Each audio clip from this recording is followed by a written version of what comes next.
I'm sitting here with Dan Hann. I wanted to say Han. I thought it was Han. I'm glad I never said it out loud to you because I would have said it wrong. Answer to both. A lot of people do that.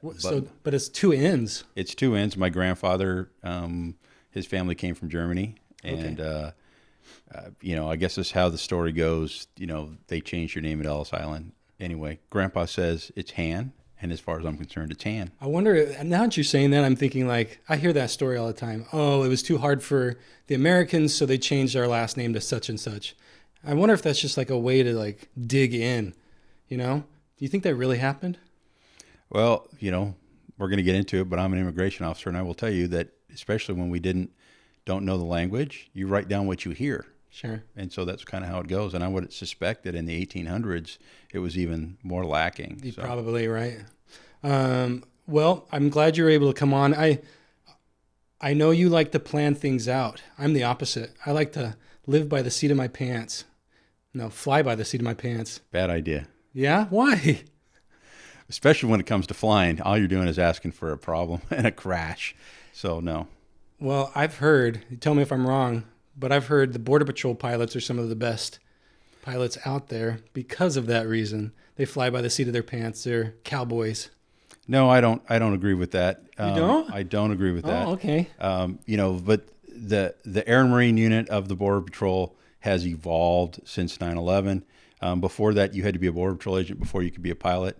And so being an agent and understanding what it takes to be an agent on tracking and taking that to the platform, being in the air and seeing it was a huge force multiplier. But we hire people straight out of college that are pilots. They don't have that skill, and so they have to learn it, and it takes them years or even a decade to become what a Border Patrol agent that goes from being on the ground into that pilot seat. There is a noticeable difference for those that don't take the initiative. And I'm not saying that the military pilots or the college kids that come in and do this don't ever get there, because there are certainly examples of those that have mastered it. But I think there's such a learning curve, and safety for any pilot is the number one priority. And the CBP Air and Marine unit won't keep them flying if they're not safe. Yeah, well, I hear that. Because the equipment as well, I mean, that's millions of dollars in some cases. Right. And that's kind of how I met you. I met you because I was interested in flying. It's always been a goal of mine, was to learn how to fly. And I don't know if it was just because I wanted to say I knew how to fly or what.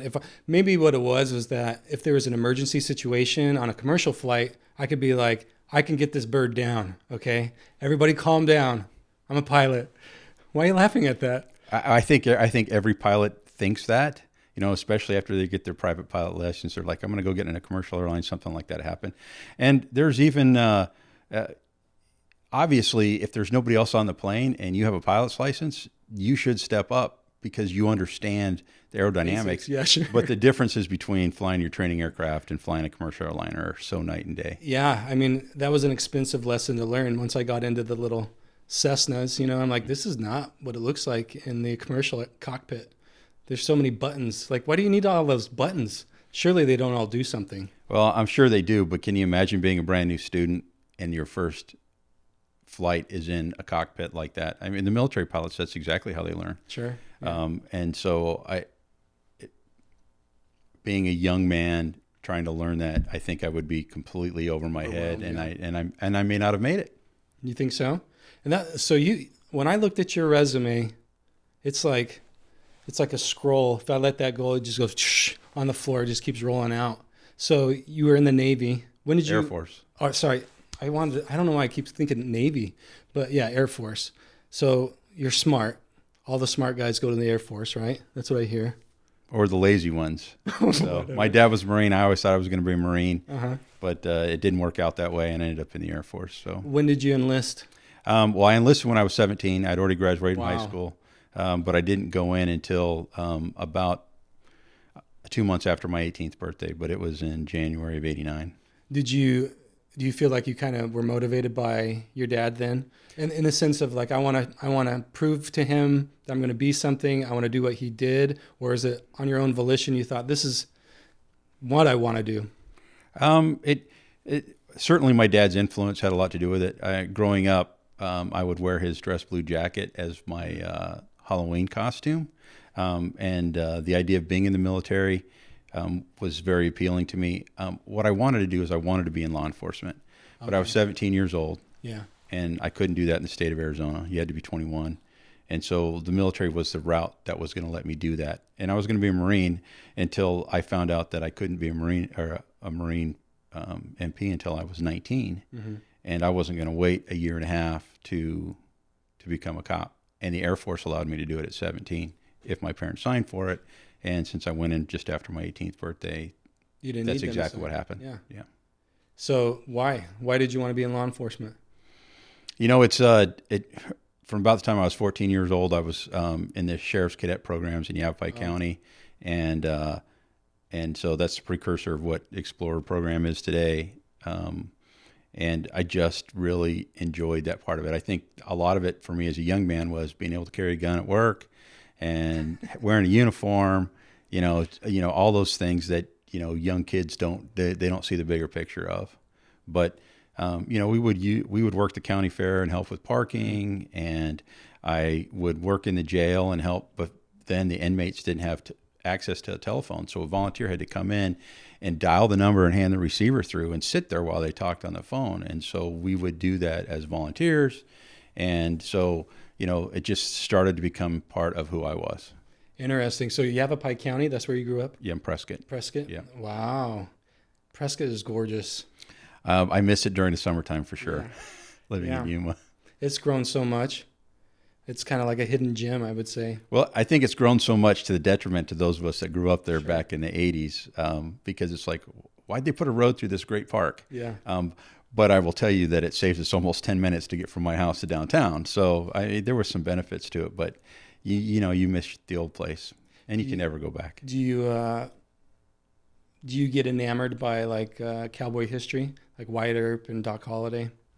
Actually, very much so. I mean, my first duty station was in Douglas, Arizona. I actually worked in Tombstone around there and had a checkpoint and stuff, and was very much into that. Very early on, a lot of information about Wyatt Earp, and I have several books at home on Wyatt Earp. Yeah, so. I like that guy. Well, law enforcement. There you go. There's your tie-in. Right. You follow the lawn man.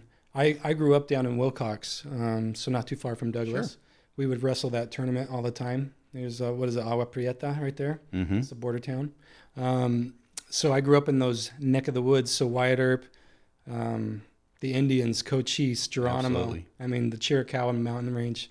It's all things that we learned about and lived, actually, in those mountains around there. So it's very fascinating to me. When I watch, like, the movie Tombstone, I just love it. I love it. I feel like that's me.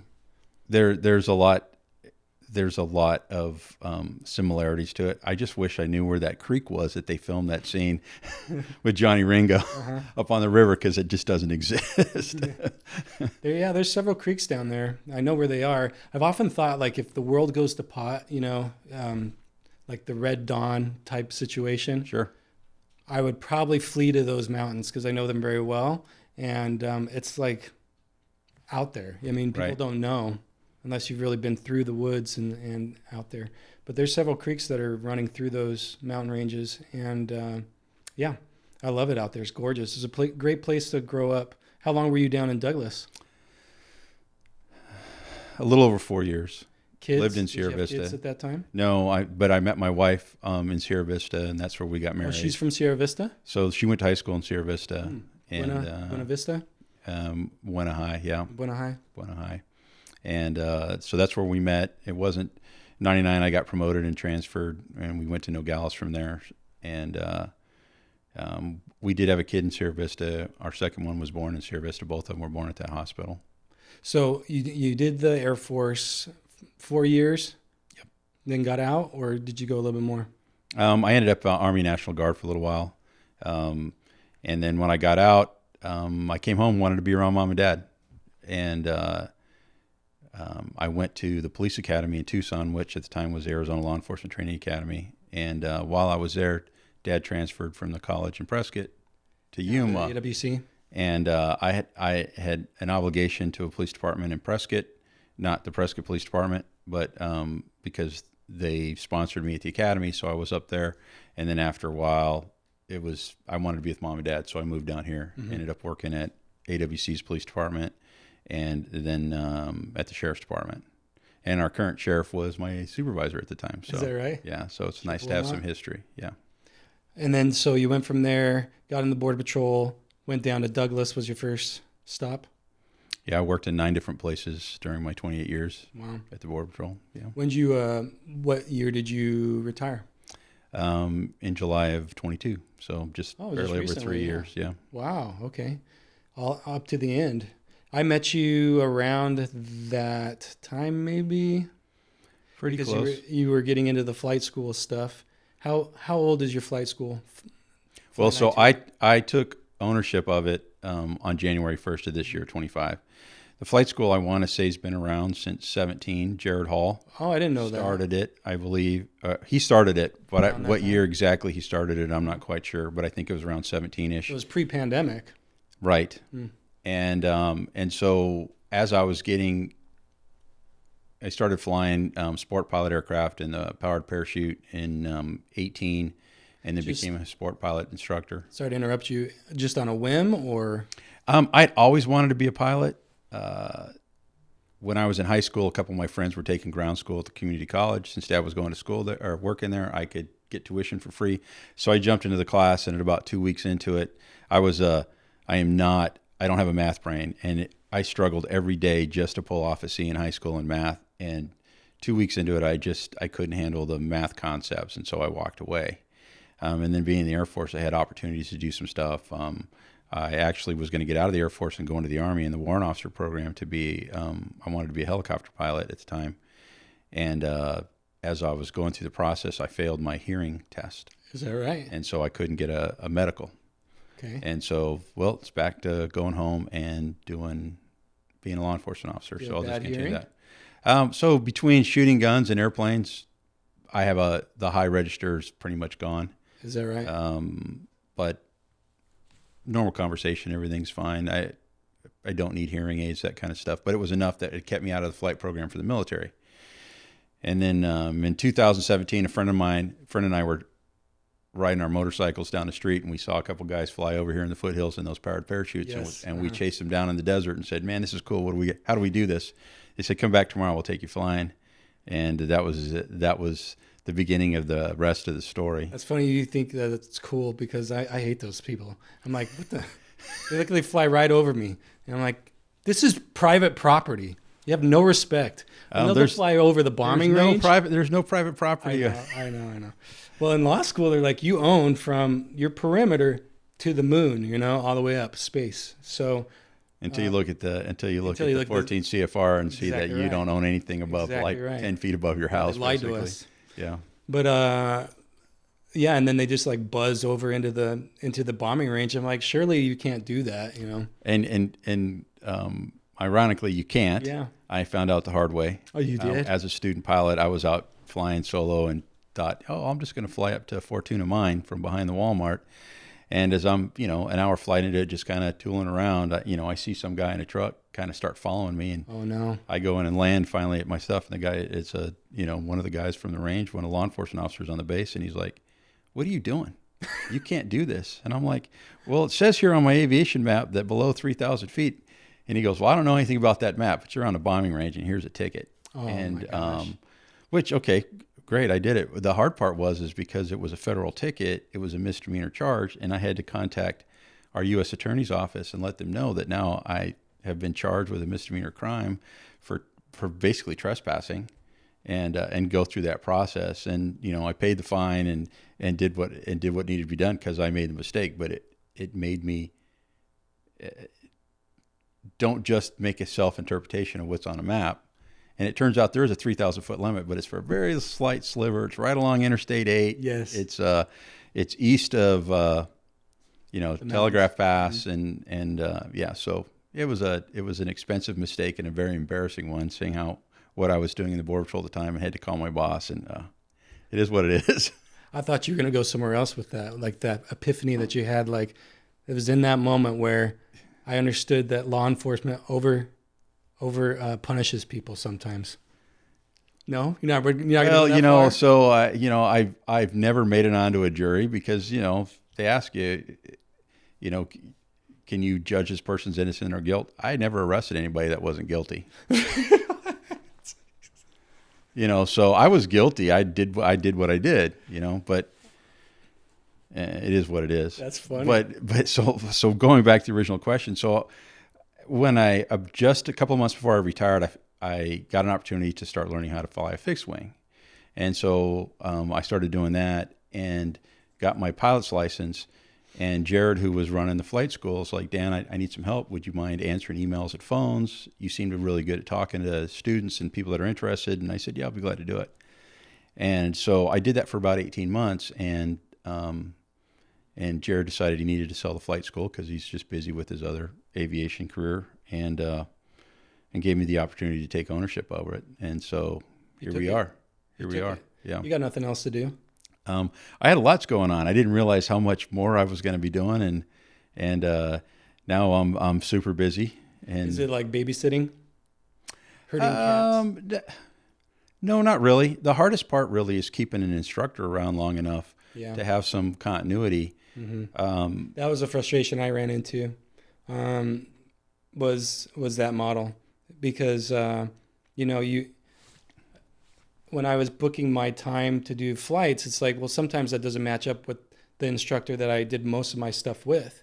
And so you would kind of start back at zero because this other person, the other flight instructor that I have time to fly at this time, and it's a different instructor, but now he doesn't know me or my tendencies or where I'm really at. He can look at my logbook, but that doesn't tell the whole story. And so you're always kind of like constantly starting back at zero. And it's super frustrating. And so that's one of the things that we were able to start changing, because Jared just didn't have the ability to it. He had brought in a permanent instructor, but it was just one, and there wasn't really enough business at the time to really make ends meet for that guy. Sure. So there are 7 instructors now at Fly 928. And so when a prospective student calls up, I try to find out what's your schedule. How do I match you with somebody, and let's keep them there and keep them with that same instructor in the same airplane. We have 5 airplanes we're flying. And so the continuity exists there so that we can help you do it with the least amount of stress, but also not spending extra money because of this retraining because of a new instructor or a different airplane. And so we're really trying to make that. It doesn't work perfectly. I'm going to be gone for a couple of weeks. And so one of the other instructors is going to step in and take care of my students while I'm gone. But we have communicated, so they're not going to try to change anything. They're just going to keep the program moving forward so that they're going to continue to do that.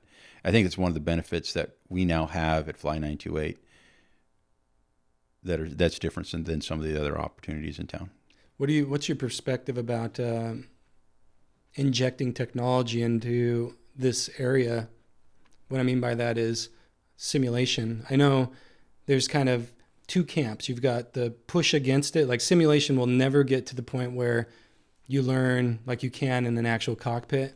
And then there's others that are like, no, that's the way to really build time without spending a lot of money. So we do have a flight simulator. As a private pilot, you can use up to 2.5 hours of that towards your time. So it saves you almost $100 an hour to do that. But at some point in time, that's not helping you get to the minimums that you need for the FAA test, but it does help in other areas. So one of the things is that I like to feel the airplane. I like to feel the flaps go in. I like to feel the climbs and the descents. When you're in the simulator, the one that we have, it's a basic aviation training device. It doesn't move, just the screens do. And so you just get that visual reference. But what it does do is it helps you to, work on using the throttles correctly, turning the yoke and the ailerons right, and then seeing the correct sight picture as you're looking down to land. Because we all want to fly it by the seat of our pants, but that doesn't make good stabilized flights a lot. And so we can use a simulator so they're not spending as much time. There's no damage to the aircraft if they have a flat landing or a nose down landing. But they can take the concept of coming into land, hitting the flare and the round out, and watching the screen widen and understand what that concept looks like, which telling you right now, and the people that are listening are like, I have no idea what he's talking about. But you can see it happen in the simulator and not at the same time worried about crashing an airplane. Yeah. So there's a lot of benefit to it. And there's some really magnificent ones out there that cost tens, $100,000 to do, that I'm sure the military is using. And of course the airlines are using it, that really simulate what's going on in the airplane. There's definitely a benefit to using it. And it's a great tool to get people interested too. See what it's like taking it. We intend to take it to the air show this coming year and having people just walk through it that are just coming through. Hey, jump in here, do 15 minutes and see what it's like to fly an airplane. So you're actually inside So we've got it inside an enclosed trailer with an air conditioning unit on it, and that's the only thing in it that the aircraft simulation and the instructor who's giving inputs to the computer. Are you simulating the radio, the ATC, and the calls? And so we can do that. If it's hooked up to Wi-Fi, you can actually be flying current weather at whatever airport you're flying at as well. So that is all possible to do. Because we're at such a great airport with a tower, most of our people, once they've got their private pilot's license, are pretty comfortable talking on the radio. So it's not really necessary. Sure. Yeah, that's one of the most challenging things I think as a student pilot is trying to multitask, talking to tower, or even on an untowered airfield. You should be making your calls so everybody's aware, if there's anybody in the area. But that's the most challenging. I would argue is, am I saying this right? When do I say it? And at the same time, I've got to get this airplane down. I've got to be pulling the throttle back, lowering my RPMs, all that kind of stuff, putting flaps in. So you're multitasking and all this stuff happening so quickly. I think one of the most challenging things is talking on the radio at the same time, trying to do all that kind of stuff. So in a simulation, I can see where if you just do it over and over and over again, you get better and better without having to be up in the air. Well, I think some continuity with an instructor on understanding how that process works, and then not waiting till the last minute to do it. Try not to do it all in this span of, we're getting ready to land and we're landing in 5 minutes. Let's do everything right now. What can we do ahead of time? Using checklists, and then, at 10 miles out, you make your first call and let people know that you're there. Yeah. At the end of the day, you've got to fly the airplane first. And then what I tell a lot of students is you're going to make mistakes on the radio, and every one of us has been there. Yeah. Just fix it and move on. Don't dwell on making a mistake or saying something stupid, because you will. Yeah. And we'll all laugh about it. But 10 minutes later, somebody else is going to do it, and we're going to completely forget about yours. So. Did you ever hear the story? So we took out, it was a 47 Lima, me and Greg, and we were doing, I was doing my thing, great flight, great lesson, and we come back into Yuma to land, and for some reason, nobody's talking to us. Or they're talking to us and we're talking back, but, they're just not responding quickly. So we get on the ground, and then finally, we get contact from ATC, and they're like, come over here. And they're basically yelling at us. And I guess our audio out was not working. So we could hear them, but they couldn't hear us. And I was making my calls and all that stuff. But as a consequence, I had to now go over to Millionaire, use their little kiosk, their little computer kiosk, and write an FAA report, and report all that. And so that wasn't a fun experience. And then probably 8 months later, I get this letter in the mail from NASA. I'm like, NASA? And I open it up. It's like, we went through your case. Everything's fine. Don't do it again kind of thing. I'm like, what the heck? So I've lived and learned from that situation. You got to check the radios. And we checked them. You do your checklist, but at the same time, it's like sometimes you just don't know. Well, and I was in another plane where we were making our calls. Halfway through, we were just working in the pattern with a student, and then it stopped. We stopped receiving, and they were hearing us, but we weren't hearing them. And so, as we talk about look for light signals, it's the first time in 700 hours I actually saw it work, and it worked out exactly the way it was supposed to. But one of the things is just what was the awareness, and it turned out that there was a button that was pushed as we were just mashing buttons on the radio, and it ended up where we weren't hearing anything. I see. And so, it's messed up when that happens. You just don't know what to do. Having a second radio in there, and it also, I had a handheld radio, so now I carry it with me every time we go up with a student, just because you just never know. Yeah. Coming into this, you were texting. You're like, "What are we talking about? What are we talking about?" And I told you when you got here, I don't like to have a plan. I just like to have an organic conversation. And you said you don't like that. You don't live your life like that. No, I really don't. Everything's planned out. I know what's happening this time next year. Why do you think that is? Is this a learned thing, a learned habit, or is that's just your personality? I don't remember it being that way when I was a kid, but like I said, at 14, I knew I wanted to be a cop. Yeah. And so I knew I couldn't get in trouble with the normal stuff that teenagers do because I may not be able to be a cop. And so that planning probably started there. And, but I know what vacations are coming up. We've already booked a cruise for December of 26, so things are far out in advance. We're going on a road trip next week, and we have a place we need to get to, but in the immediate time, it's on my wife now. It's something I'm letting go some authority, I guess. And she's going to say, we're going to stop here for the night. And I'm like, well, where are we going to stay? I don't know. We'll see where we get there. And I'm like, Yeah, really? I'm not digging that at all. But, really? But she loves that part of the trip. And I'm like, well, we're going from here to Chicago. All right, well, I can be there in 28 hours.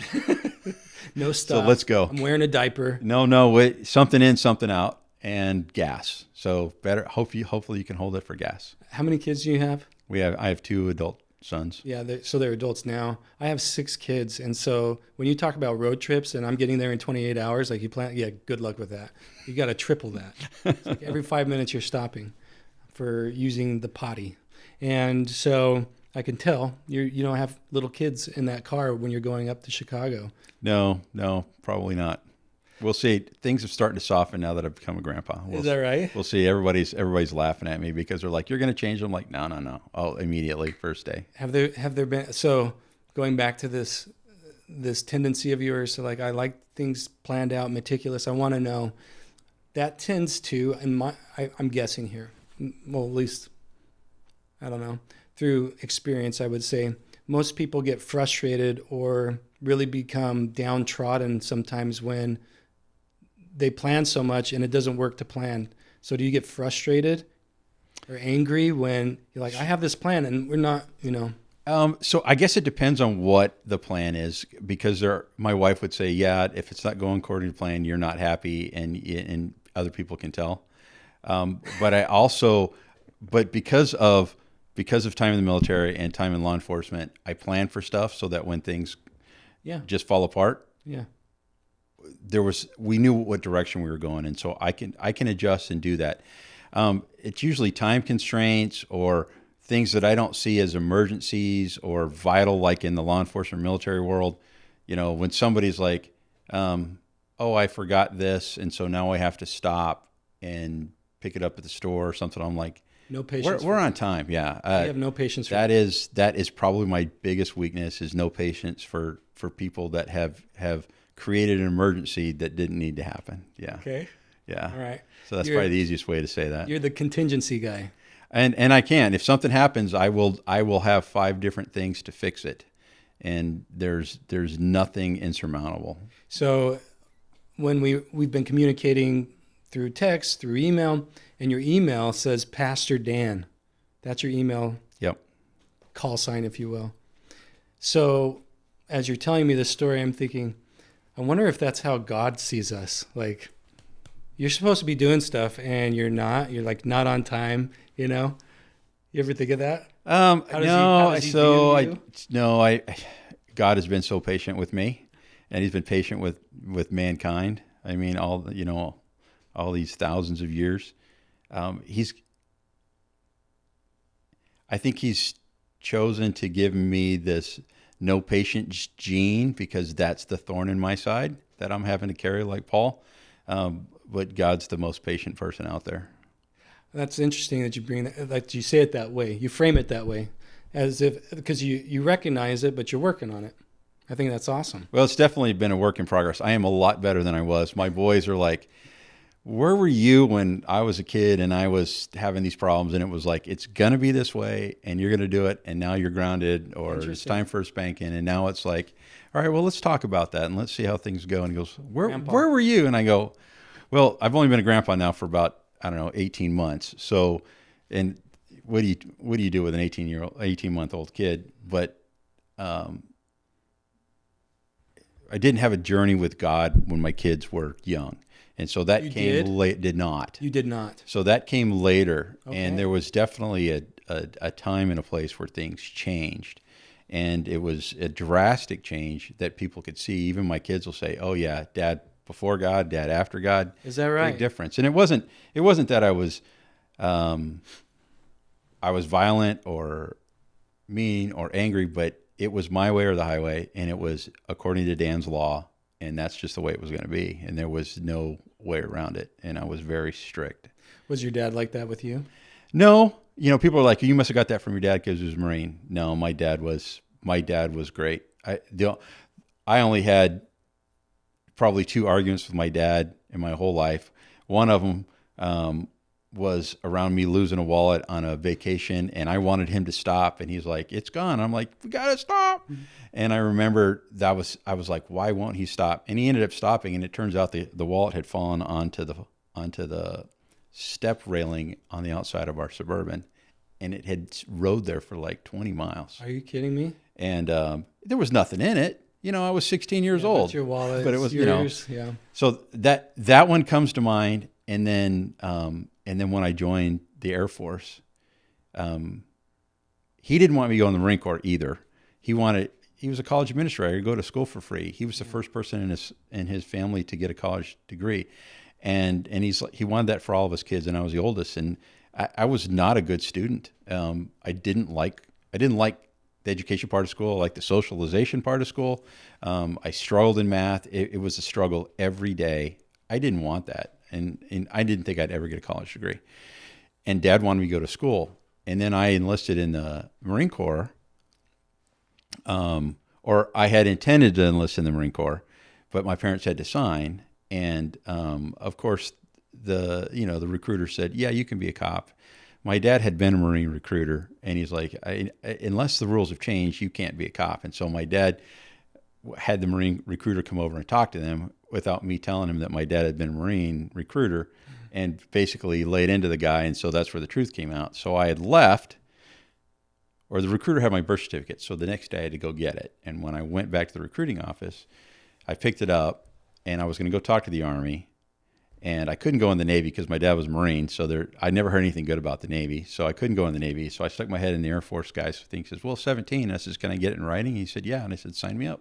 And then I went home and told my dad I enlisted in the Air Force, and that was probably the most mad I'd ever seen him. Is that right? At me. Because I think he thought, okay, now we're going to get him into college, and he's going to have a good start. And then I come home, and not only am I not going to college, I'm going into the Boy Scouts and not even in the military.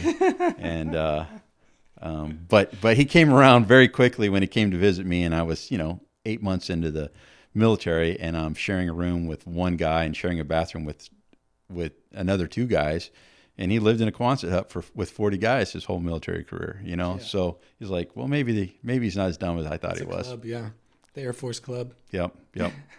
And I take the ribbing from the guys. Go ahead, I get it.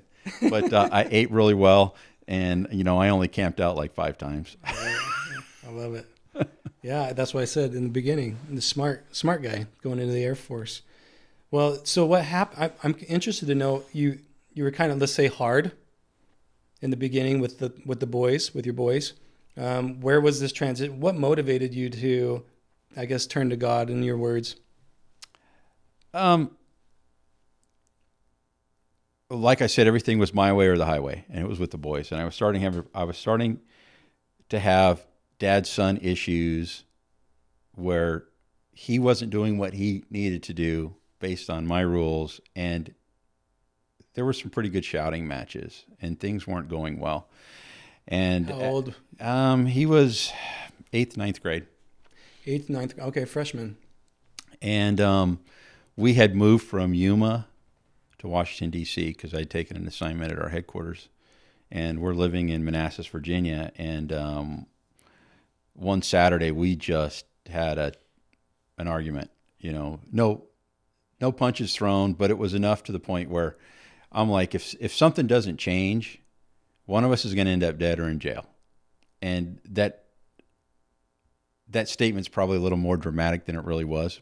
But it was one of those times, it was finally, I came to a realization that something needs to happen. And my wife and I were talking, and she's like, well, he was wrong, but you weren't really right either. And I says, well, I don't know what to do. She goes, well, I don't know what to do either. You need to decide something. And I said, well, I've tried everything else, so let's try going to church. It was really I wonder why. Why did that pop into your mind? Well, my parents, we grew up in an Assemblies of God church in Prescott. My parents took me about the time I was 15. I was dating a girl that went to a different church, and so I didn't want to go to church anymore. I wanted to go over here, and and of course, all that fell apart. But so I really stopped going to church when I was about 15 or 16 years old, and I had done well. I mean, I did well in the military. I had some great assignments. I got promoted ahead of time and did well in the military and in law enforcement, and then I was doing really well in the Border Patrol, and so. Believed in God. I mean, we prayed over our meals and stuff like that, but I didn't see where God did any of that. I did it all. And so that was kind of my perspective on it. But then when we come to that point where things have not gone well and I didn't know where else to turn, I'm like, well, I've tried everything else, so why don't we try going to church? So, and I tell people when I have told this story, don't go to God last. He'll take you last. But really, if you start there, you won't have all these things. You won't have a story to tell. So that's what happened. So, this is before internet. Everybody was doing Google searches. This is 2008. And so I walked downstairs and pulled out the phone book for our area, which is, like this thick in the Washington, D.C. area. And my wife's like, well, I told her, I think we need to try to go to church. She goes, I've tried in the past. You don't go. The kids don't want to be there. So pick a church. We'll go there, and we're going, and there's no turning back. So I went downstairs, opened up a phone book, and I went, well, what church am I going to go to? And I go, well, my parents took me to Assemblies of God. Is that really a thing? So I looked it up, and there was 2 of them within 5 miles of us. And I said, well, we'll go to this one tomorrow. And walking through the doors of that church that day changed everything. Really? Immediately, there was this calmness in our house that afternoon. It didn't start out that way that morning, but that's how it ended out that day, and we never looked back. Why did it end up like that? What was it? Well, so that morning, I get up and I announced to everybody, hey, we're going to church today. And they're like, we're not going to church. You sprung them on them the morning of the morning church. And I'm like, it's time to go. I mean, that's not going to go good with teenagers. I didn't physically do this, but I basically had to drag them out of the bed and say, get dressed, we're going to church. And my wife has a little anxiety in large crowds and stuff. And it turns out the church that I picked was one of the is in the top 25 of the Assemblies of God nationwide. And so, there's 3,000 people in service. Oh my gosh, 3,000 people. We come around the corner and she's like, of the building, she's like, we can't go in there. Well, we've already had this huge fight coming in. And the kids are like, oh no. And I go, she's like, we can't go in there. I go, we're going in there. We can't let the gas off now. We're going in. We walked in the door. Some people greeted us, took our boys up to age appropriate stuff, and we went in to the service. And my wife was completely uncomfortable the whole time. And towards the end of the service, she's like, things were okay, but I can't come back here. I'm just too. It's driving me crazy internally. And I'm like, we don't have to come back, but we had to do this. And we walk out the door. The kids come running downstairs, and they're like, hey, they're having church tonight. Can we come back tonight? And that's exactly what happened. My wife's like, oh, no. Well, that ended up becoming our family away from home because, our family was here in Arizona. Yeah. I do have some family in Maryland, but I didn't grow up with them. But so that was our family. And so our relationships, some of our adult relationships still go back to that church in Manassas. And we left in 2012. But that's where things started to happen.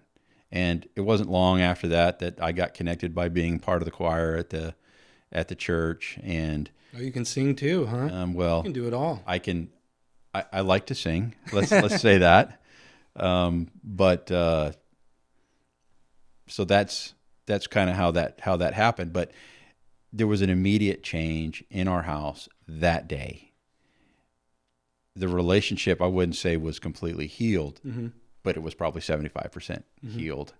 And, so proud of my boys now. My son is married to an Italian in Italy, working in the ministry for her parents' church, and was probably one of the major players in helping the Protestant church, evangelical church in Italy, get through COVID, because he knew how to use cameras, and they did podcasts and stuff so people could go to church in Italy. And so it's not an Assemblies of God. They're not Assemblies of God denomination. But they're Protestant, not Catholic.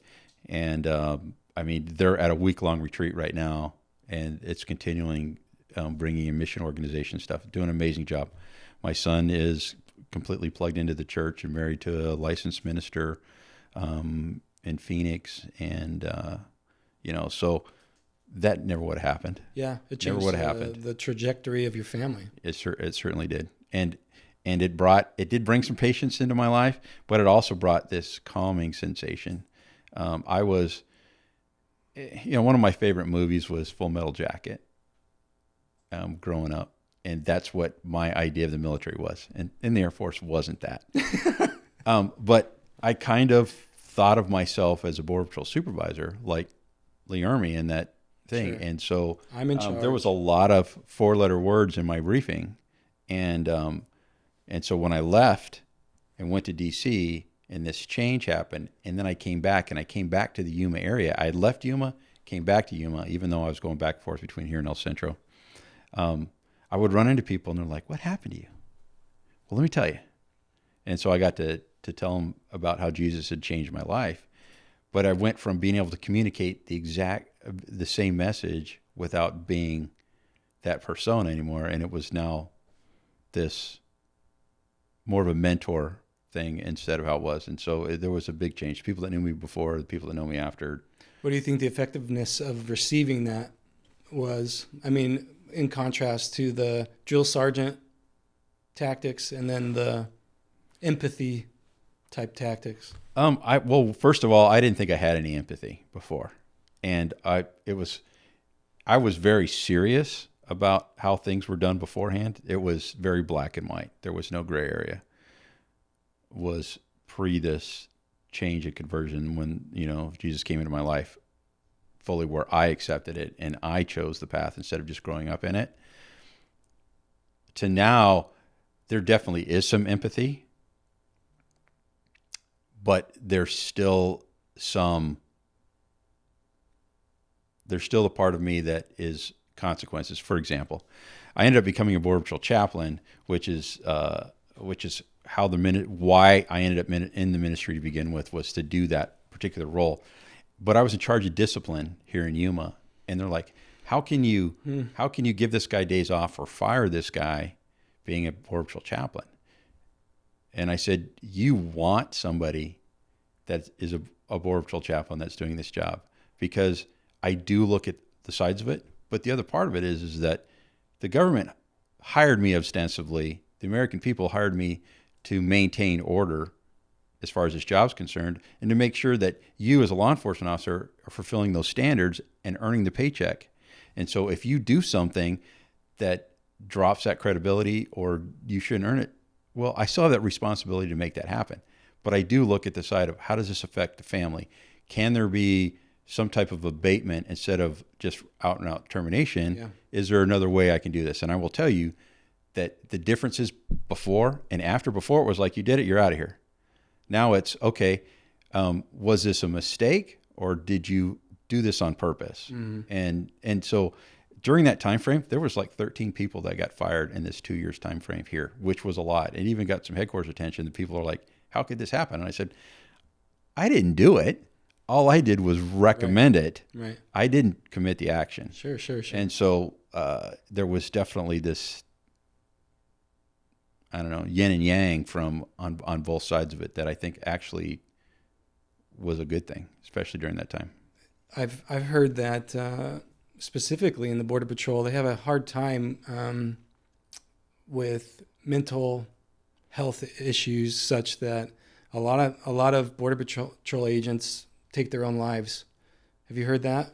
Experienced that? So I don't know that I agree with the statement like that. I will say that there is a chaplaincy and peer support program in the Border Patrol because we had 14 suicides in 1 year. This was early 2000s or late 99s. I don't remember the exact date. And because of that, the agency kind of looked internally and said, what can we do on our side of it to help stop this? And so that's where peer support programs and chaplaincy began, to kind of address that need.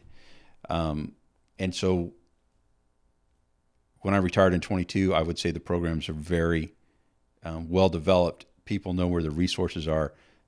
We're still having suicides. Don't know how to explain that, but I will tell you that when something happens, there's help. When I was the commander in Calexico, the agent in charge there, I had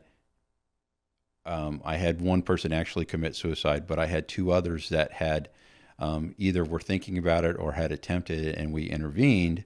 I personally went and talked to them, and I think pre-Jesus would have been a different conversation than after. And both of them were able to maintain their jobs after they had gone through the process to make sure that they were mentally ready for it. But because of the training and because of the looking at the person as a human person instead of just this employee, we were able to make some inroads there, and so they've made some great changes in development for that. And there's definitely help for those that are there. Mental health is what it is. We have to address it. We can't ignore it, and I think that's what we've always done before. I did a service for an agent here that had committed suicide, and talking to the family, they said, no one ever talks about suicide and they try to hide it. I want you to address it during the funeral. And there was several hundred people there, and we said, hey, with permission of the family, we want to talk about this guy's suicide. Really? And that there is help out there, because if you would have called us, we probably wouldn't be in a funeral today. And so it's something we definitely have to talk about. I know the current pastor right now, and he was telling me just a few weeks ago, we went to dinner, and this is a big issue. It's a big issue of his life, of his daily life. He's dealing with these things, and often I asked him the same question. Well, why do you think that is? Because I've noticed that too in my own work. I've had to legally come in and help families in the wake of that type of an event, and so I've taken, not even speaking with friends that I have that are Border Patrol prior to all this. Like, I'd already in my mind, like, why this is weird anomaly to me that it tends to be more so in the Border Patrol than any other branch, that's just been my personal experience. And so I'm talking with my buddy about this, and he said basically what you're saying, like, these guys need to know, like, they matter, because a lot of them get to the point where they feel like nobody would care if I'm here. Like, I make no difference, kind of thing. And so his push is to let the other agents around, your coworkers, you guys, we're gonna miss you if you do something like that. We're gonna miss you. Like, that would alter my life, my world, and let them know that. So I know it's a difficult thing for current agents. I wondered if it was like the schedule. The schedule is crazy. You got to do the night stuff, and then you don't, and then you do. The rotating shifts, it definitely is a problem. But in recent years, the agents are allowed to bid for a shift now and there. But if you're a new guy and you want to work Monday through Friday day shift, it's not going to happen, because you've got to get that time and put seniority. But I think one of the causes that I saw was, we're in Yuma, Arizona. How many there's, I don't know, let's take a stab at it. There's 700 agents here. That's pretty close, but rough number. How many of them are from the Yuma area? 50? Maybe 100 are from Arizona. The rest of them are from New York and New Hampshire and stuff. And so now we're bringing them to the southern border. We're bringing them to one of the hottest places in the United States. And if they weren't married when they got here, then this is their dating pool, right? And so now if they do marry somebody and they've always dreamed of leaving, they're not leaving because the spouse's family is rooted here. Yeah. And I've seen people that have left. It doesn't matter what board of town. They end up back there, whether they all the way till retirement, because that's where their family's at, spouse's family, and they want to go home. Mm-hmm. Just like if I was from New Hampshire, I'd want to go home, family. And so it ends up being here. And so there's a lot of being separated from family, being separated from a culture that you may have grown up with. And how that plays out is one of I think one of the biggest problems. But Yuma's lucky. Yuma's a great town. This is probably the best border town in the U.S. period. I mean, people go, "Oh, San Diego." Well, San Diego is really not a border town. Imperial Beach is a border town. But yeah, there's a lot of border cross stuff. But you're in this huge mega city. There's all kinds of cultures. But you get sent to Ajo, Arizona. You get sent to Pecos, Texas. That's a border town. Douglas is a border town. Nogales is a border town.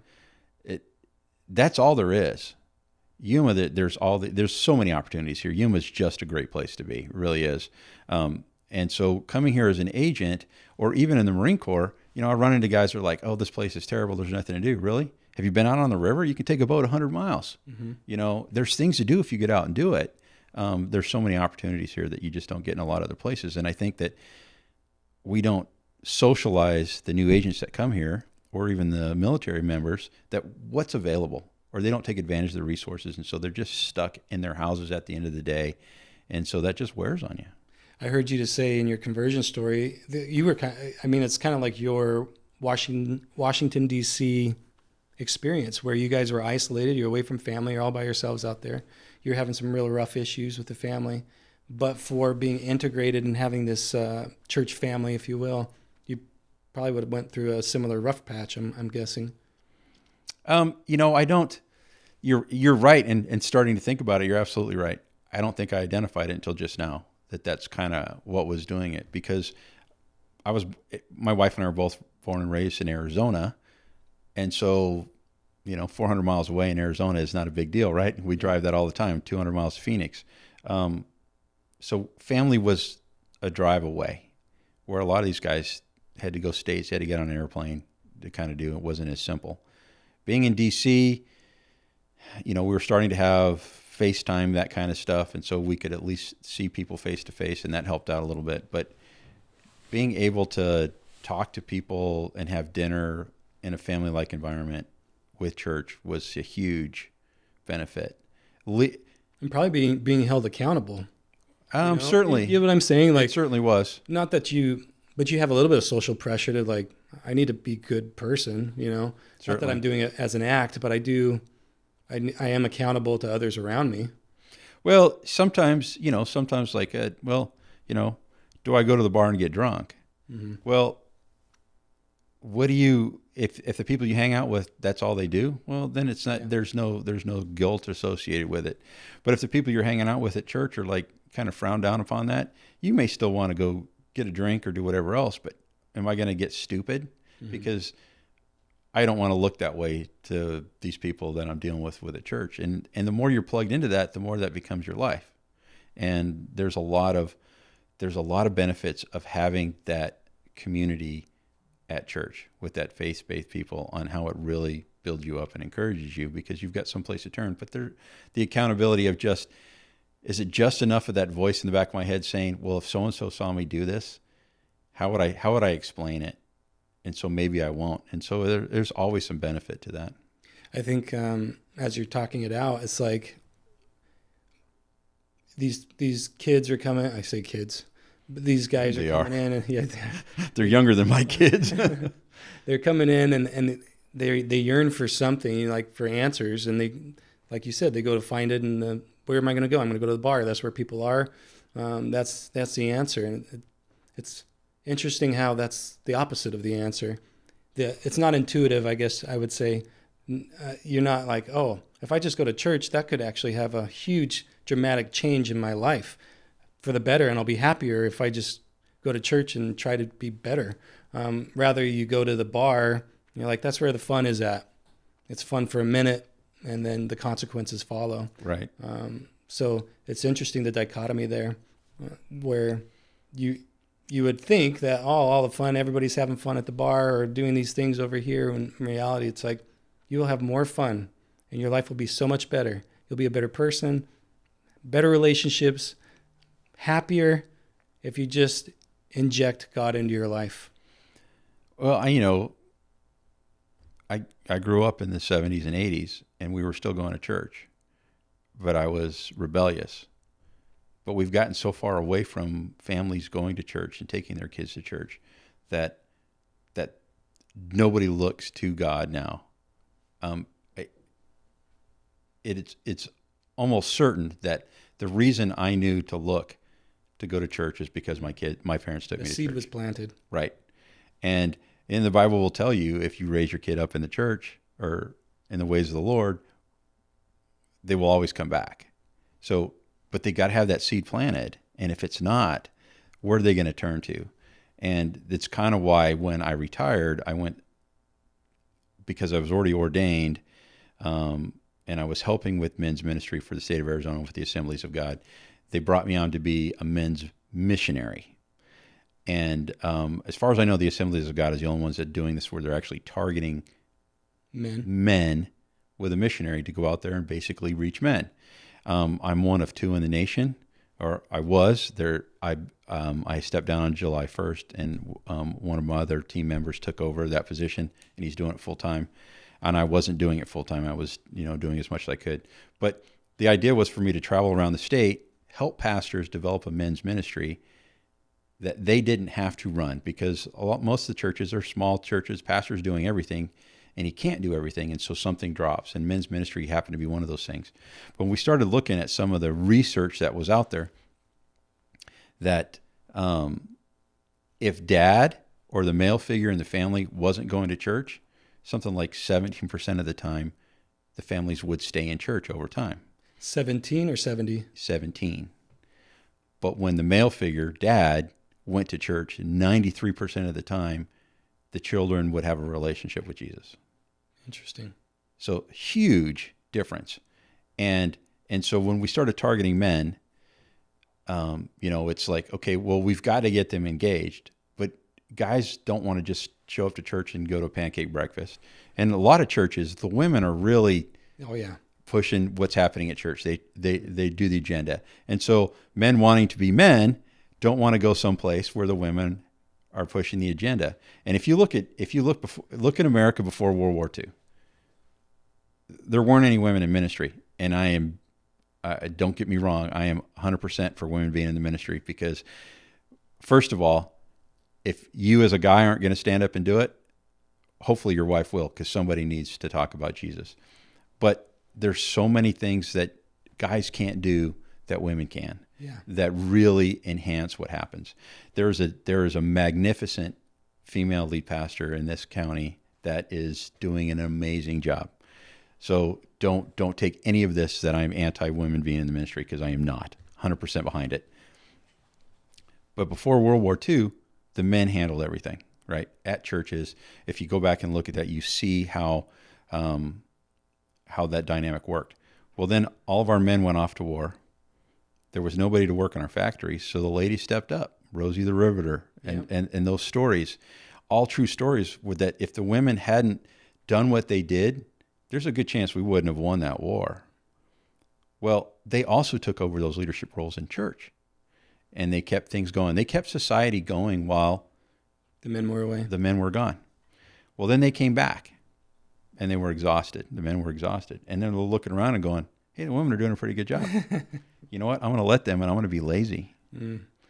And those are Dan's words. But that's kind of what happened.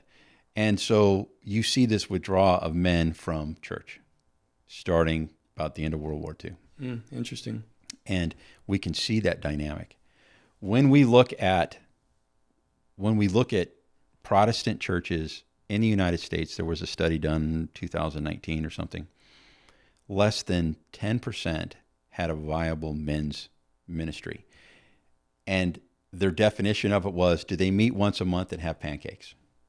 that was a viable men's ministry. Less than 10% of our Protestant churches in the United States do that. Well, that's why there's no faith in schools. There's no faith in the workplace, because we've gotten rid of all that stuff. And when we see men get engaged, we see families changed. And when you change a family, you'll change that city that they're in, because it starts to just grow. Snowball. And then once that city starts to change, the bigger area starts to go, and it just keeps going. And, Christianity changed the world 2,000 years ago because of one man that started this whole faith journey. And here we are, we have degraded and kind of stepped back, but there's still promise to move forward. We just have to take the opportunity to move forward. It's interesting that when you were talking about the women, the men in the church, I laughed a little bit, because in my church, there are some leadership roles that only men can have. And so there's been recently, within the last couple of decades, pushback by women, like, oh, you're suppressing us and all this stuff. And I'm thinking, I don't understand that. Like, I don't want to be in this role. Like, I don't want to be that. I would happily let you do that. But there's this whole thing. But then when I was thinking that, you're like, but men are just lazy. I'm like, oh, maybe that's me. Well, but no, that's so fine. we've got, call me out on it. It's okay. Well, there's so much else going on. We've got career. We are taking care of family. We're doing that. Just another if she's doing a great job, why do I mess it up? Sure. But then I stop being engaged. Yeah. Why can't we both be engaged? Why can't there, there shouldn't be a man in charge of women's ministry, because that's only going to lead to a downfall, because you're going to end up in a relationship you shouldn't be in. Oh, yeah. Right? I didn't even think of that. But the same thing, a woman shouldn't be running men's ministry. Now, if no man's going to do it, and that's the only way we're going to have a men's ministry, please do. I know a pastor that's up on the Indian reservation that a lady that's in charge, that she's got the most dynamic men's ministry in the northern part of the state, but she can't get any of her guys to take it over. And she sees how vital it is. She's not going to let it fall. Yeah. And support her 100%. Yeah, that's hard. So I don't want to get into who should be in charge of what, but it should be the right person. Yeah, absolutely. We've talked about a lot. We didn't even get into, like I said, I looked at your resume, and it just goes a mile long. We didn't even talk about scuba. You're scuba certified, and you're an instructor.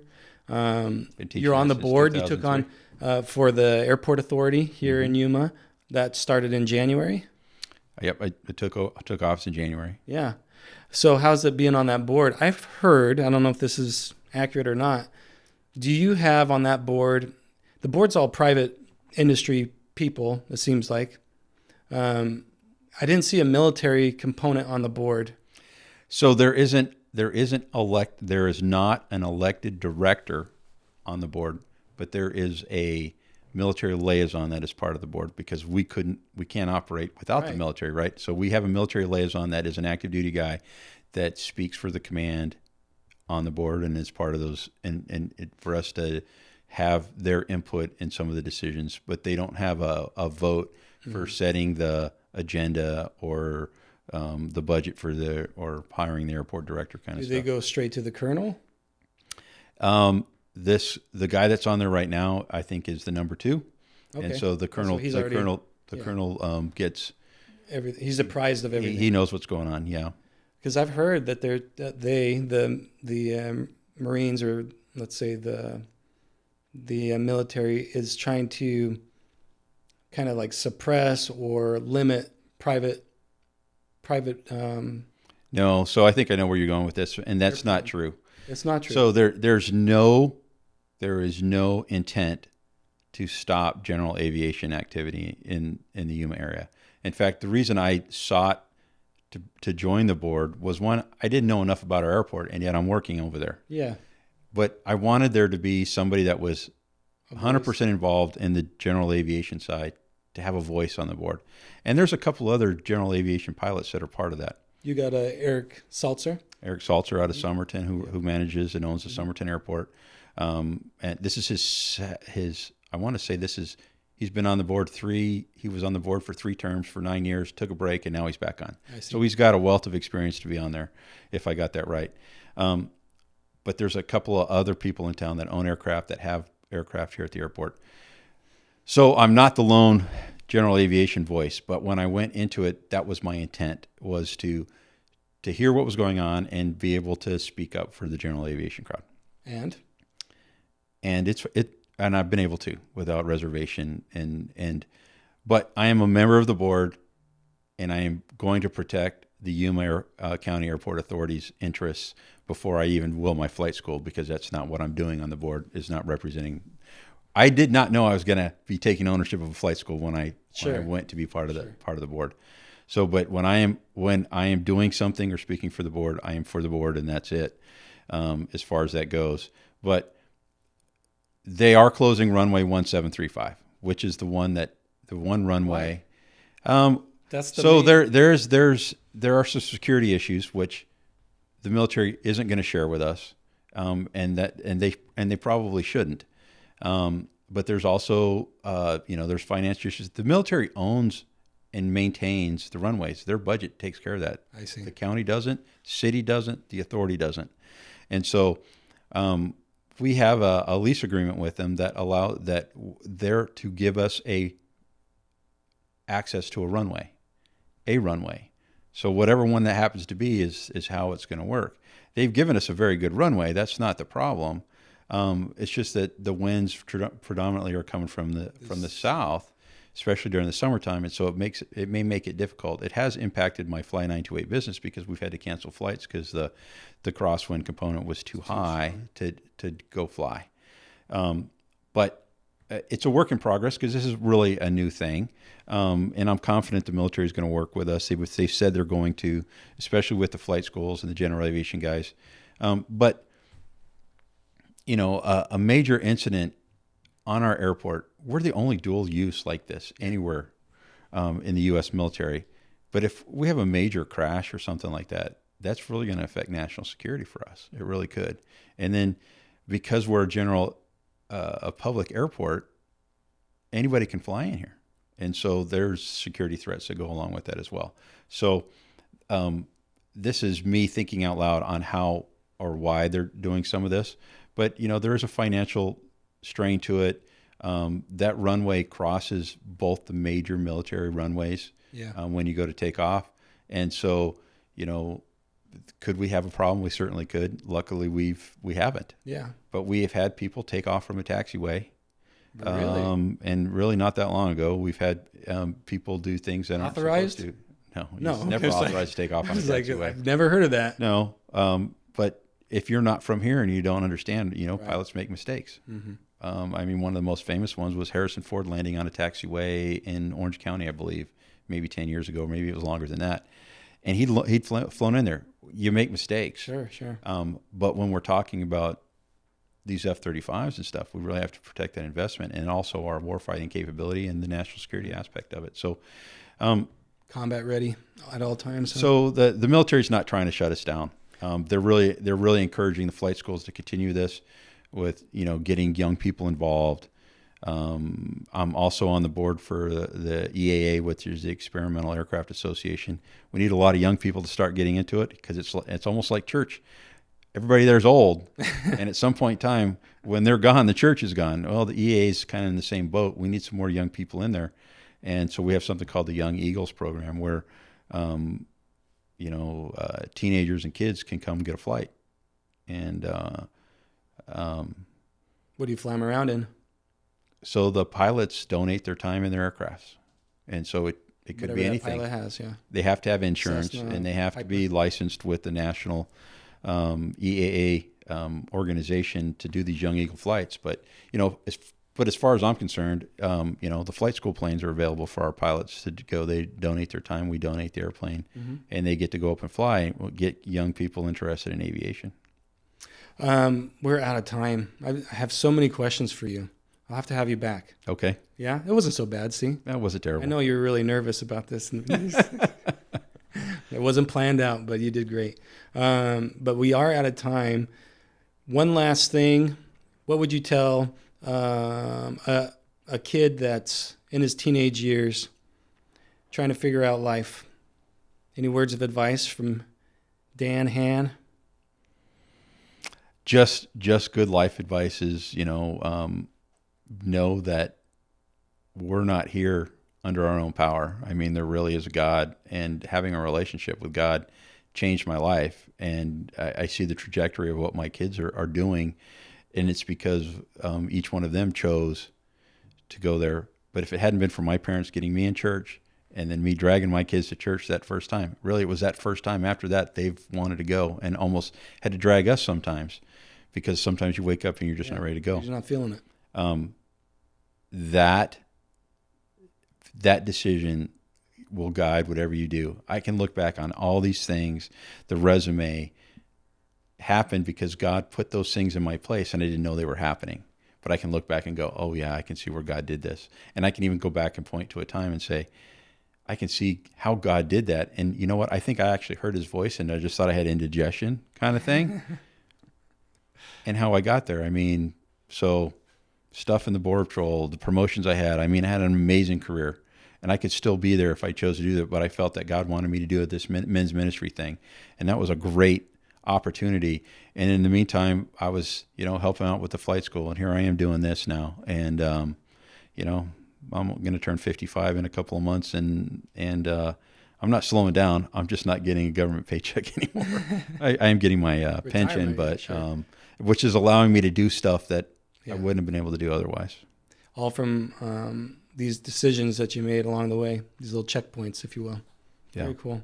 Well, thanks for sharing your time with us. We'll have to have you back on because we got to get back into some other stuff. But thanks for having the time to come over here and get this done. Glad to do it. Thank you so much.